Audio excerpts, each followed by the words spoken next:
actos, pero sobre todo que le señale cuáles son los errores. Él no necesita un equipo de sobones, sino necesita un equipo de gente. ¿Y tiene un equipo de sobones? Sí, bueno, definitivamente tiene un equipo que no logra decirle al presidente, no logra, esto está mal. No quiere, no puede. No, yo creo que no quieren porque es autocriticarse. A mí, de verdad, hay ministros que me parecen que hace rato debieron irse. Y ¿Quiénes, por ejemplo? La ministra de Salud. La ministra de Salud debió irse desde el día que dijo que el dengue era un psicosocial. Eso me parece a mí una vergüenza para toda la gente del norte, para las personas que han perdido a sus familias o que han tenido a sus hijos o a sus hermanos, a sus padres enfermos. Me parece una vergüenza. Ahora, ella salió feliz cuando firmó con los médicos el acta de levantamiento de la huelga. Sí, pero en realidad no son logros del gobierno. El levantamiento de la huelga, incluso esta del magisterio, no es un logro del gobierno. Acá los maestros han decidido levantar la huelga temporalmente. O sea, acá no hay ningún logro del gobierno. El manejo en la huelga ha sido desastroso y se origina porque el presidente de la República decide patear, en su visión de economista, de gran economista, el aumento al que se había comprometido en la campaña. Y ahí es donde se desata toda la furia y la desconfianza de los maestros que veían en él una opción de cambiar la educación en nuestro país. El tema de las evaluaciones, Enrique, y las rúbricas que conforman las evaluaciones ha sido parte de muchos planes de gobierno, incluso del Peruanos por el Cambio, una evaluación docente diferenciada. No es lo mismo una evaluación docente en la costa de nuestro país que en la ruralidad de la sierra o en la selva. Bueno, ese tema fue ampliamente criticado y muy bien sustentado por León Trachtenberg aquí la semana pasada. Pero yo quiero preguntarle, muy bien, salud para usted debería irse, educación debería irse. Yo creo que la ministra Martens esta vez que estuvo en el Congreso no respondió, o sea, no pudo, me dio mucha pena ver a una señora que estaba empeñada en tratar de solucionar, pero que su jefe, el presidente, estaba reunido en Palacio haciendo totalmente lo contrario y en su discurso lo único que dijo fue que había grupos extremistas, nunca hubo mea culpa de señalar, nos equivocamos, debimos hacer los esfuerzos por cumplir con el tramo de aumentos. O sea, lo que yo siento es que la ministra políticamente no ha sido capaz de articular. Ojalá que en esta interpelación conteste bien las preguntas, sustente cuáles son las medidas que va a tomar, especialmente para recuperar las clases perdidas. Yo estudié en colegio público, Enrique. Yo he vivido la huelga magisterial, he ido a estudiar sábados y he ido a estudiar todas las vacaciones.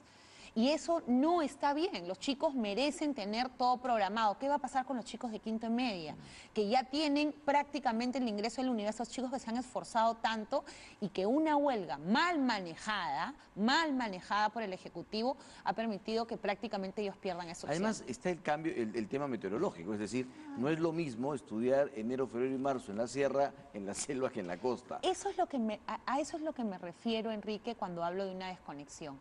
No conocen el país, no tienen en cuenta que la educación tiene que ser diferenciada, no tienen en cuenta que los verdaderos motores están en las regiones, en los microempresarios. O sea, yo siento que recién se están dando cuenta de la realidad del país y no lo conocían de antes. Muy bien, educación, salud.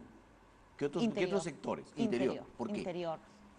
O sea, yo creo que la inseguridad... ¿No lo censuraron ustedes? No lo censuramos, creo que esas han sido muestras... O sea, ¿le perdonaron la vida a cambio de la de Torne? No, yo creo que la coyuntura y la crisis política que le originó al Ejecutivo chinchero ameritaban por parte del Congreso mesura y prudencia. Y eso fue lo que hicimos. Ahora, Carlos Basombrío, según ustedes, ¿volvió a cometer errores? Yo creo que sí, él ha sido el principal promotor de que esta crisis de los maestros se agudice. O sea, cuando él señala, mientras la ministra está sentada dialogando, que los profesores son terroristas y que están infiltrados por movimientos radicales, sin señalar nombre y apellido, que creo que fue su error, lo único que hizo fue agravar la crisis, porque...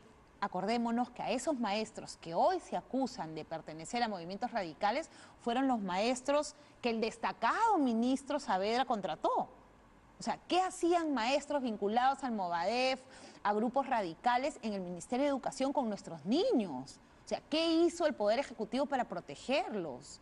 O sea, yo me pregunto y la verdad es que no hay ninguna respuesta. Y además, el tema de la inseguridad ciudadana ya hace rato que dejó de ser una percepción. O sea, no hay una política pública que conecte, por ejemplo, la videovigilancia a nivel de Lima. Lo hemos visto en el asalto en el Girón de la Unión. O sea, ¿qué hubiera pasado si siquiera el cercado de Lima, el RIMAC y los distritos aledaños hubieran tenido interconexión?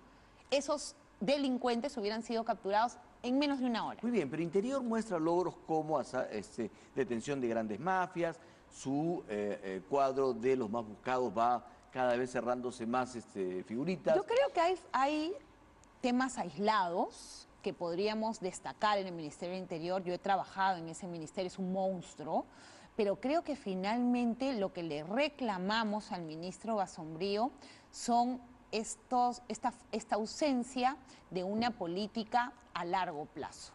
Yo creo que él, como todo opinólogo y toda persona investigador de escritorio, desconoce qué hay que hacer como política nacional, lo que se hizo en Colombia. O sea, jalar a la policía a la reforma policial, no plantear temas inconstitucionales para votarlos, porque eso no está pegado con baba, se va a caer. Entonces, yo creo que él tiene que hacer algo macro y explicar cuál es su política. Hasta el día de hoy, las veces que ha ido al Congreso, nunca ha sabido explicar hacia dónde va la reforma policial y dos, hacia dónde va la política criminal, qué estamos haciendo en inteligencia contra grupos terroristas, qué estamos haciendo en investigación criminal. O sea, no basta la captura de bandas porque eso es un tema aleatorio. Tiene que haber una política integral y esa, al menos yo no la conozco. Muy bien, seguimos y me dice, ¿qué otros sectores? A ver, hagámoslo como lista en lavandería. ¿Qué otros sectores a usted ya hubiera cambiado de ministro? Yo creo que esos, empezando por salud y educación, que son sectores muy sensibles para los peruanos, creo que esos dos cambios los hubiera hecho de todas maneras. El tema del ministro del Interior también, creo que es bien importante. Confío en que los cambios, por ejemplo, de Cayetana Aljovín en Energía y Minas y de la ministra Choquehuanca en el Ministerio de la Mujer puedan sentar bases de política pública a largo plazo. Me parece que han sido cambios acertados, pero también creo que la conducción del gabinete con el premier Zavala también tiene serias deficiencias. ¿Por qué? Porque, o sea, ¿él es un problema? Yo creo que tener un premier que además es ministro de Economía es un problema, porque no hacemos el que mucho abarca, poco aprieta. Entonces, yo creo que quisiéramos tener un Fernando Zavala concentrado 100% en economía, superando esta crisis. En economía. O sea, para usted, él debería dejar el premierato. Sí, yo creo que es momento de que una persona con más cintura política, con más manejo político y con un poder de concertación, que yo soy testigo que Fernando Zavala ha intentado tender puentes, pero también ha tenido frases y comentarios muy poco afortunados. Que han dinamitado esos mismos puentes. Que han dinamitado esos puentes, incluso al interior de su bancada. O sea, la bancada de Peruanos por el Cambio es una bancada complicada respecto de la cual él tiene una pésima relación con parte de esa bancada. Entonces, ¿cómo puede ser que el premier pues tenga este tipo de comentarios respecto de la bancada de gobierno cuando lo que debería hacer es articularlos políticamente? Ahora, hoy día hemos leído titulares en donde dice que Lourdes Flores se ofrece como premier y que pues diría que sí si el presidente se lo pide. ¿Es una buena opción? Yo creo que Lourdes Flores es una política destacada. No sé, no conozco su capacidad de tender puentes. Creo que la persona que debiera ser convocada para conducir el gabinete debiera ser una persona que tenga como principal característica concertar. Concertar, o sea, no tener enemigos políticos, sino tener la capacidad... ¿Y eso dónde lo encuentra? ¿Difícil? Es ¿Que no tenga enemigos políticos? Es difícil, pero debe haber alguien dispuesto. El problema también es la bajísima aceptación que tiene el gobierno. Cada vez, mientras más baje la aceptación, va a ser más difícil. Pero yo le pregunto, ¿el problema es los ministros, el premier o es el presidente? No, yo creo que el problema parte del presidente, ¿no? ¿Empieza por ahí? Empieza por el presidente, un presidente que no ejerce liderazgo, un presidente que no está presente, un presidente que cada vez que sale a hacer una declaración es muy desafortunada y un presidente que en reiteradas oportunidades da muestras de no conocer el país.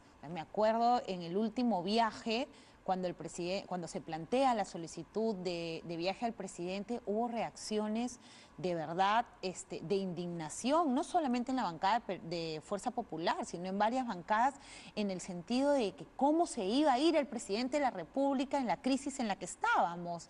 Entonces, cuando tú volteas en perspectiva y buscas una justificación, es bueno, solamente se le puede ocurrir al presidente plantear algo así, en este momento. O sea, ¿por qué no esperar? ¿Cuál era el apuro? El apuro era que los pasajes subían, ¿no? Entonces, sí creo que hay circunstancias en las cuales el presidente nos demuestra que no es un político y mucho menos que conoce nuestro país. Yo creo que no solamente no lo conoce, sino que no logra conectar con la gente. Ahora, si el problema es el presidente y una persona cercana a los 80 años ya es muy difícil que cambie, ¿qué hacemos?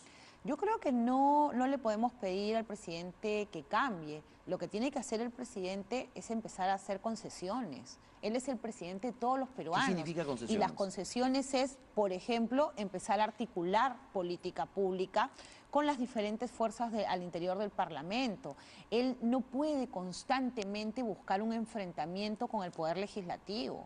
Sus afirmaciones nos enfrentan. Acordémonos la primera cumbre que tuvo, por ejemplo, con nuestra lideresa, donde a los 2 días salió él mismo a dinamitar la cumbre diciendo que no se iba a dejar pisar por una mayoría. Pero a la segunda cumbre, a la semana o a los 15 días, sale su lideresa y le ordena al presidente primero reponer a las procuradoras y después, en un mensaje a la nación, le ordena eliminar a la ministra de Educación, a la ministra de, de Salud, al ministro de Interior, y le exige cambios, pero no le da propuestas. No, a ver, en la segunda cumbre, nuestra lideresa conversó con el presidente y le pidió respetuosamente que reforcemos el tema de la Procuraduría.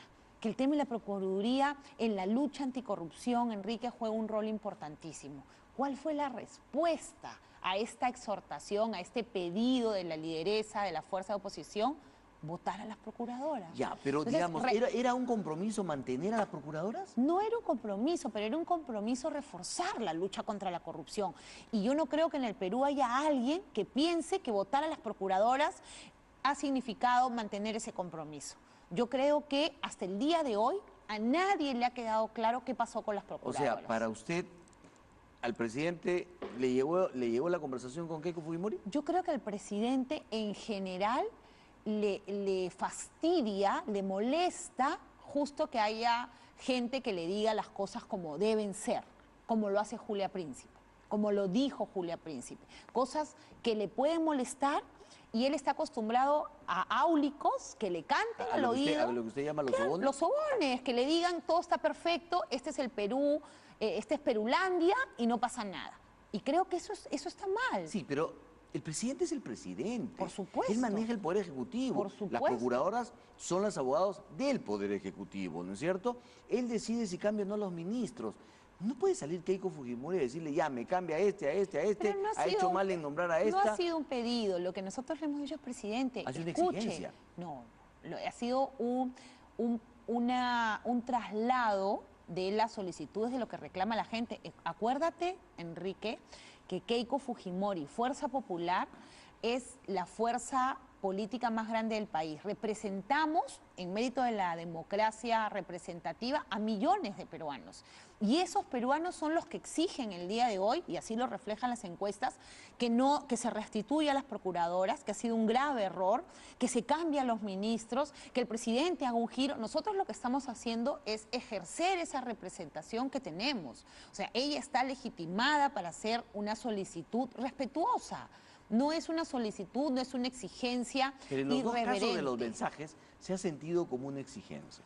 No. Incluso hasta en el indúltelo ya, hasta en eso. Yo creo que finalmente lo que estamos haciendo, y lo digo porque muchas veces el reclamo que trasladamos no es un reclamo personal, es un reclamo que recogemos. Pero también el reclamo debe venir, y lo ha dicho el presidente, lo dice el primer ministro, con propuestas, pues. O sea, muy bien. ¿Te parece que lo que estoy haciendo está mal? Bueno, dime entonces qué me sugieres. Y eso no ha llegado todavía. Pero sí ha habido, Enrique, y la verdad, a veces sale mucho el enfrentamiento y no salen las cosas buenas. Nosotros hemos venido trabajando todo este año muy bien con el Ejecutivo en los temas de reformas legislativas importantes. Hemos trabajado juntos el tema de la reconstrucción. Hay temas en agenda. El presidente del Congreso se ha reunido con el Premier para plantear una agenda legislativa. Pero lo que está sucediendo en nuestro país no se trata de leyes, reformas. para ustedes. No se trata de reformas legislativas, no solamente para nosotros. ¿De qué se trata entonces? Se trata de acciones de gobierno. O sea, las crisis que se han originado, Chinchero, Moreno, la huelga de maestros, la huelga de médicos, no son temas que se originen en el legislativo, son temas que reclaman acciones de gobierno. Muy bien, si me permites terminar la idea, hay un círculo vicioso respecto al cual nosotros también estamos amarrados de manos, porque nosotros no tenemos iniciativa de gasto y no podemos hacer política pública. Entonces, cuando hablamos de hacer propuestas, las propuestas tienen que restringirse a lo que nosotros podemos hacer. Pero Keiko Fujimori podría hacer otro tipo de propuestas, dado que una, no es legisladora y dos, es líder de un partido político de oposición que podría hacer propuestas, sugerencias que tienen que ver con manejos económicos también. Las hemos hecho, Enrique, en la segunda reunión con el presidente, y me voy a referir a un ejemplo. Les hablamos de las expropiaciones y cómo nosotros habíamos planteado el régimen de expropiaciones diferenciado, en donde haya comunidades y donde no haya comunidades, y Keiko se lo explicó perfectamente al presidente y originaron un proyecto de ley. Muy bien, quiero hacerle preguntas cortitas porque vamos a entrar a otro tema, pero el presidente ha renovado su respaldo a Fernando Zavala y ha dicho que está haciendo un gran trabajo. ¿Eso para usted qué cosa es? Una muestra de que está desconectado con el país. ¿Usted piensa también que el Premier está metido debajo de la mesa? Creo que el Premier está teniendo un perfil mucho más bajo en estos últimos meses. No fue así el domingo pasado. Ha sido protagonista, no ha sido, salvo estos comentarios, no ha sido protagonista de plantear soluciones en beneficio del país.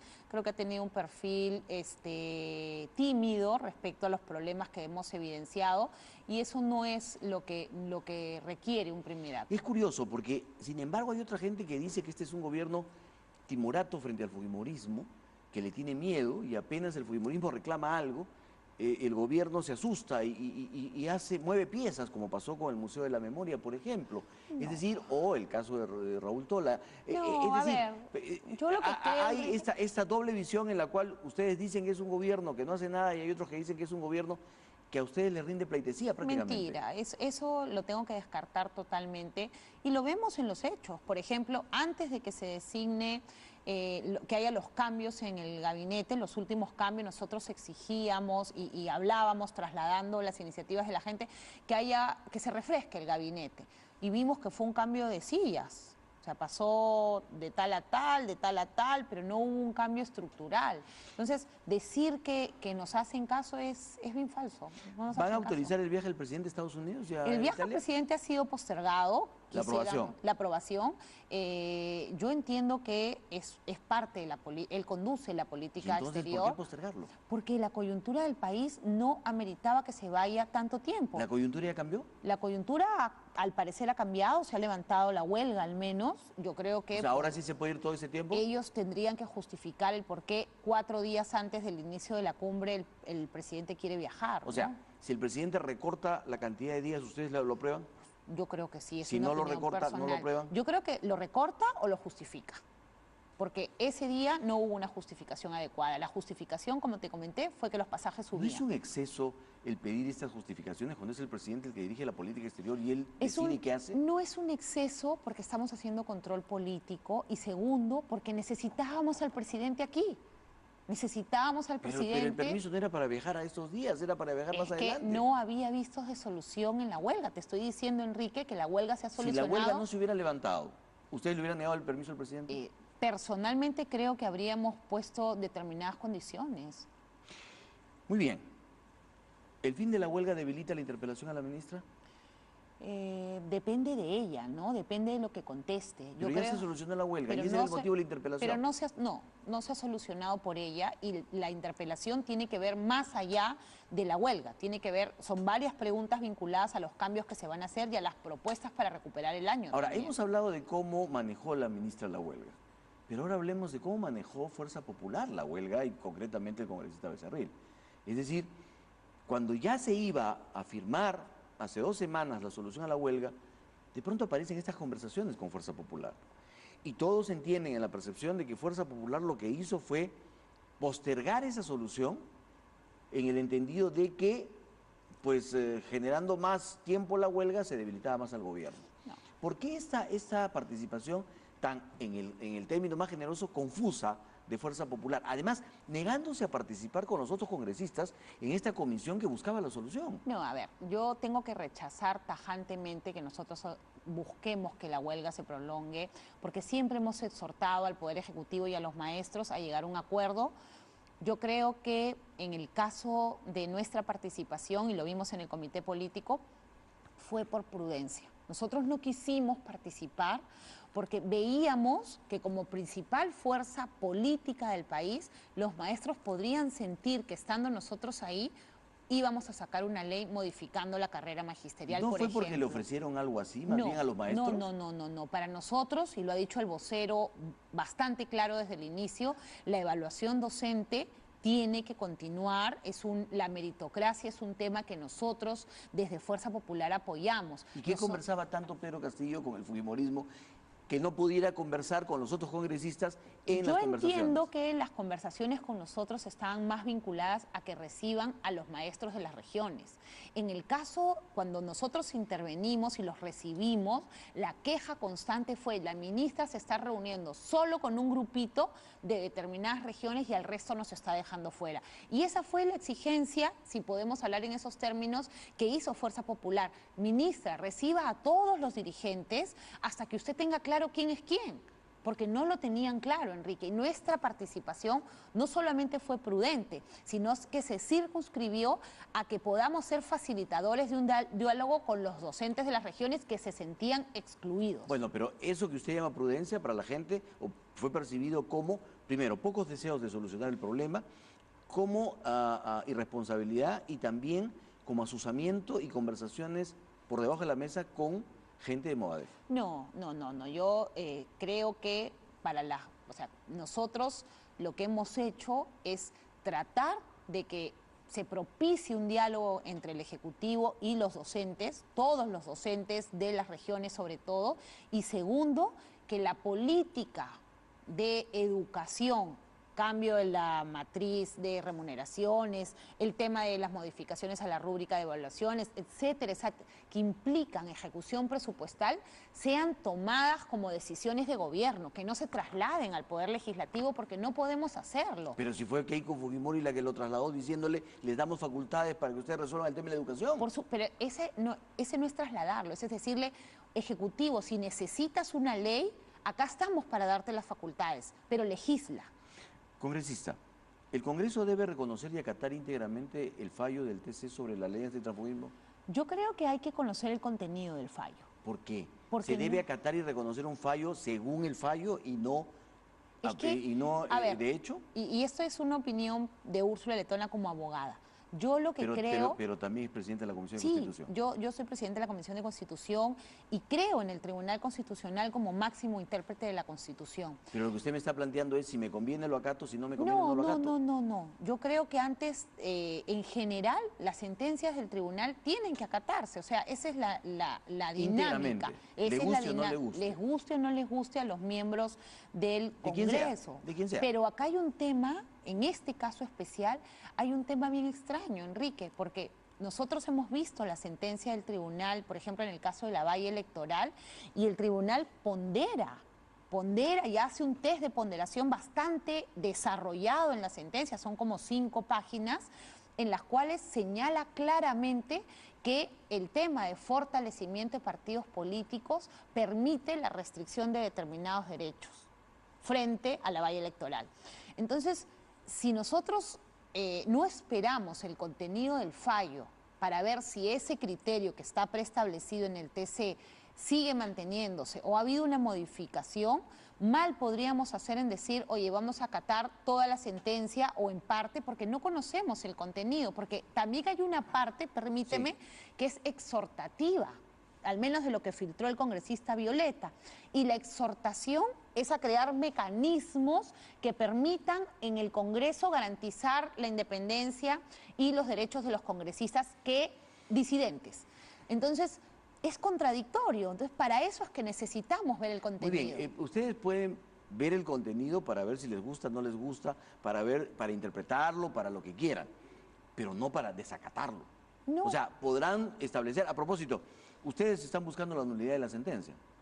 Han contratado un estudio de abogados. En el Congreso, y esa es una decisión que se ha tomado Y están contratando el estudio de institucional, abogados sin que todavía conozcan el tenor de la sentencia. es que tienen que contratar a alguien que les diga qué dice la sentencia. O sea, la Comisión de Constitución no dice qué dice la sentencia. Hay un órgano que es la Procuraduría, la Defensa Jurídica del Congreso, que tiene que señalar los alcances de la sentencia cuando sea emitida. Yo creo que esta sentencia es apócrifa, o sea, creo que la línea del tribunal siempre ha sido el fortalecimiento de los partidos políticos y por lo tanto entiendo que esta sentencia sería incorrecta o habría habido ahí algo extraño. Quiero esperar respetuosamente el fallo del tribunal para poder emitir una opinión sobre el fondo. Pero sí me parece extraña, muy extraña. Hoy día también en IDL ha habido una filtración de casi toda la sentencia, con firmas inclusive, y eso debilita la institucionalidad del tribunal y sobre todo la institucionalidad que pretende generar partidos políticos sólidos. Congresista Letona, las dos últimas preguntas. ¿Por qué se oponen tanto a esta ley? ¿Por qué les genera tanto temor? ¿Es el temor al factor Kenji y los que lo seguirían en eventuales decisiones? No hay temor, Enrique, no hay temor. Lo que nosotros hemos buscado es lo que la gente quiere, lo que el congresista Lescano, hoy firmante de la demanda, afirmó en la campaña. ¿Qué cosa? Que los partidos políticos se fortalezcan, que no haya fraccionamiento al interior del Congreso. Por ejemplo... Pero perdóneme, si un congresista ve que una bancada en el Congreso está yendo por una línea distinta a la que ofreció en una campaña, sí hay cuestiones de principio con los cuales él no está de acuerdo, pero a ver, ¿por qué no puede irse de la Enrique, bancada? A ver, yo te voy a trasladar la pregunta. ¿Hay forma de saber si eso que está pensando el congresista del cambio de línea política, o que no le gustó que no vieran un tema que él quería, o que no le gustó cómo se dio tratamiento a una reforma, eso justifica de cambiar la voluntad popular que lo puso en la bancada de Fuerza Popular? ¿Por qué no? Si el partido traiciona la Partido, oferta electoral... ¿Quién elige, quién decide si el partido traiciona? Si el partido ha tenido una reforma y la ha conducido. Todos hemos sido testigos de que el partido ha tenido una actitud uniforme. El partido es un partido democrático, el partido genera consensos, no hay una sola ley que hayamos... hablando por Fuerza Popular. Te pongo como Yo le hablo ejemplo. por cualquiera. Por cualquiera, por cualquier partido político. No ha habido en el Congreso el día de hoy, ni incluso en el Frente Amplio, un cambio que podamos identificar como válido que implique la disidencia, porque la disidencia es un esquema personal, absolutamente abstracto, que no se puede medir, que no tiene parámetros. Puede ser que hoy día mañana yo amanezca y diga, no, pues ya no voy a ser liberal, ahora me voy a volver de izquierda, entonces me voy de Fuerza Popular. Como puede ser que la bancada diga, señores, nosotros dijimos que íbamos a aumentar a los maestros, pero ahora ya no le vamos a aumentar. Perdón, Claro. no tienen esa capacidad. Pongo otro ejemplo.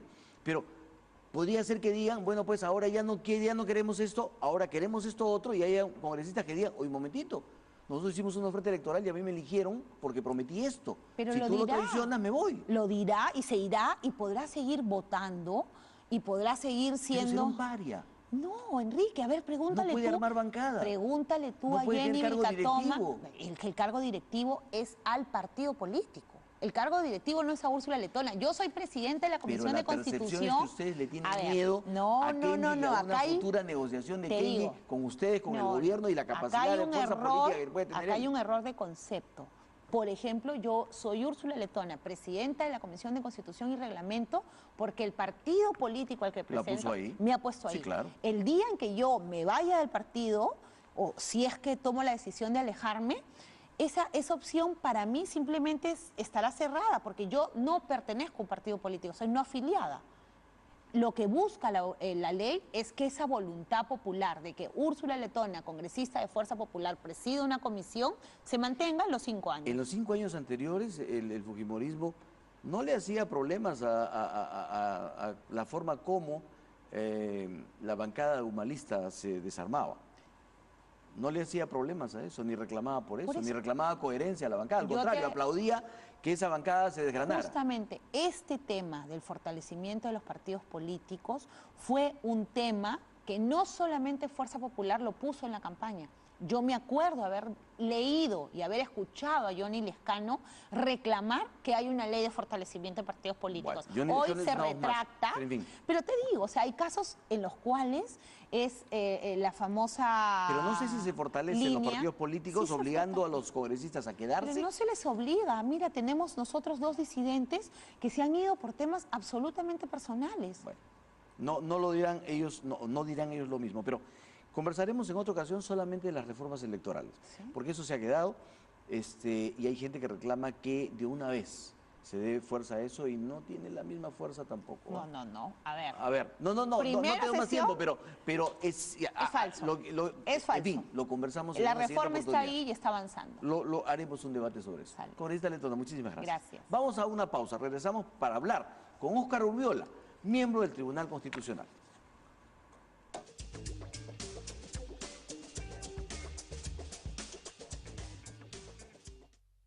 Para demostrar que Cuenta Free te permite hacer operaciones ilimitadas sin costo, usamos clientes reales. Con Cuenta Free... Con Cuenta Free, ahora puedes hacer operaciones sin límites en todas las ciudades del país. En todo el Perú. Ilimitadas sin costo en todo el